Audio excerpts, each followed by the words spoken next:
ধরা খেলেন হাসপাতালে চাঁদা চাওয়া সাবেক যুবদল নেতা। বিশাল গাড়িবহর নিয়ে শোডাউন করায় এক নেতাকে বহিষ্কার করল ছাত্রদল। গ্রেপ্তার এড়াতে গিলে অজ্ঞান মাদক ব্যবসায়ী। চাঁদাবাজির ভিডিও পাঠালেই আইফোন মোটরসাইকেল দিবে নবীন ফ্যাশন। বাউল শিল্পী শফি মণ্ডলের বাড়িতে পুলিশ মোতায়েন। ট্রাম্প মানসিকভাবে ভারসাম্যহীন, পদচ্যুতি দরকার বললেন সাবেক সিআইএ পরিচালক।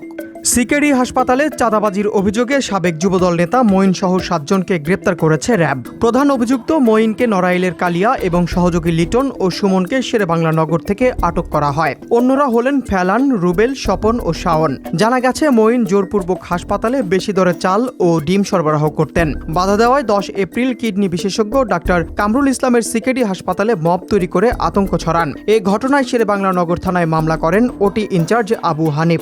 বর্তমানে আসামিদের বিরুদ্ধে আইনি প্রক্রিয়া চলমান। অরাজকতা দমনে প্রশাসন কঠোর অবস্থানে রয়েছে বলে জানিয়েছে পুলিশ।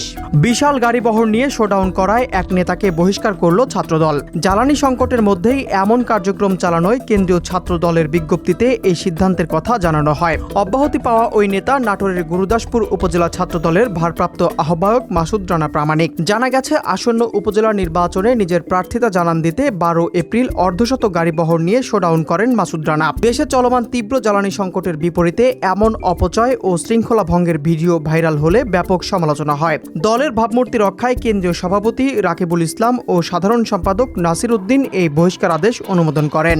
গ্রেপ্তার এড়াতে গিলে অজ্ঞান হলেন এক ব্যবসায়ী। ঘটনাটি ঘটেছে গত 12 এপ্রিল রাত 9:30টার দিকে বরিশালের গৌরনদী উপজেলার নীলখোলা এলাকায়। থানা সূত্রে জানা গেছে অভিযুক্ত সানোয়ার মুন্সিগঞ্জ জেলার বাসিন্দা। তার বিরুদ্ধে একাধিক মামলা রয়েছে। অভিযান চলাকালে পুলিশের হাত থেকে বাঁচতে গিয়ে তিনি 10-12 পিস চিবিয়ে গিলে ফেলেন। এক পর্যায়ে অচেতন হয়ে যান। পরে তার দেহ তল্লাশি করে আরও উদ্ধার করে পুলিশ। গৌরনদী মডেল থানার ওসি জানান, সানোয়ার দীর্ঘদিন ওই এলাকায় ভাড়া বাসায় থেকে মাদক চালাচ্ছিলেন। বর্তমানে চিকিৎসাধীন সানোয়ারের শারীরিক অবস্থার উন্নতি হলে আদালতে প্রেরণ করা হবে।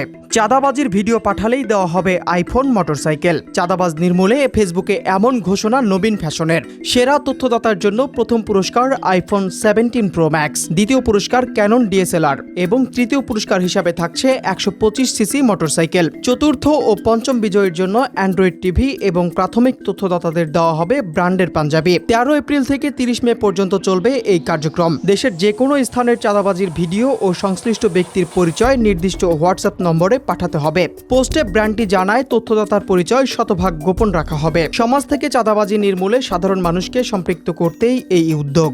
বাউল শিল্পী শফি মণ্ডলের বাড়িতে পুলিশ মোতায়েন করা হয়েছে। কুষ্টিয়ার দৌলতপুরে ধর্ম অবমাননার অভিযোগে দরবার প্রধান শামীমের সাথে তার একটি ভিডিও ভাইরাল হওয়ায় মব জাস্টিসের আশঙ্কায় এ নিরাপত্তা ব্যবস্থা নেন ওসি আরিফুর রহমান। শিল্পীর মেয়ে জানান, মব জাস্টিসকারীরা উদ্দেশ্য প্রণোদিতভাবে ভিডিওটি ছড়িয়েছে। তার বাবা লালন অনুসারী। সঙ্গীতের প্রয়োজনেই তিনি ওই দরবারে গিয়েছিলেন।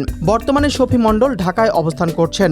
হোসনেবাদ এলাকায় শিল্পীর বাসভবনে পুলিশি টহল অব্যাহত রয়েছে। ডোনাল্ড ট্রাম্প মানসিকভাবে ভারসাম্যহীন, পদচ্যুতি দরকার মন্তব্য সিআইএ পরিচালক জন ব্রেনানের। সম্প্রতি এক বিবৃতিতে তিনি ট্রাম্পকে প্রেসিডেন্ট পদের অনুপযুক্ত আখ্যা দিয়েছেন। তিনি বলেন, ইরানি সভ্যতা ধ্বংসের হুমকি লাখ লাখ জীবনকে ঝুঁকিতে ফেলেছে।